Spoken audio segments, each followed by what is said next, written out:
আসসালামু আলাইকুম। আজকে আমি কথা বলবো মালদ্বীপের টুরিস্ট ভিসা নিয়ে। কোথা থেকে করবেন, কত টাকা খরচ হবে, বিমান টিকিট কত, হোটেল প্রাইস কত, এই বিষয়ে। আমি আছি Habibur Rahman, Mecca Medina tours and ট্রাভেলসে।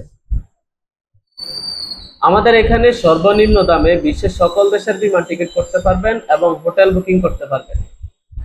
যেহেতু প্রতিনিয়ত টিকেটের প্রাইস এবং হোটেলের প্রাইস আপ এন্ড ডাউন হয়, সেই ক্ষেত্রে আমি প্রাইসগুলো বলে দিচ্ছি না। আমাদের স্ক্রিনে দেওয়া ফোন নাম্বার থেকে আমাদের সাথে কথা বললে আমরা অবশ্যই আপনাকে প্রাইসটা জানিয়ে দিব।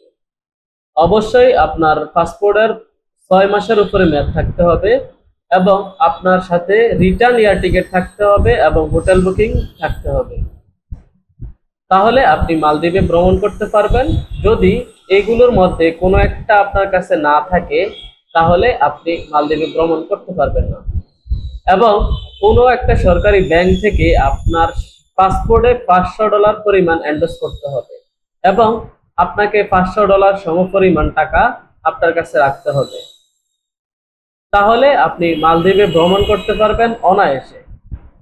বাংলাদেশ এয়ারপোর্ট অথবা মালদ্বীপ এয়ারপোর্ট আপনার কোনো সমস্যা হবে না। এবং বিস্তারিত জানতে যদি আপনাদের কোনো প্রশ্ন থেকে থাকে, তাহলে আমাদেরকে এই নাম্বারে ফোন দিবেন। আমরা আছি আপনার পাশে।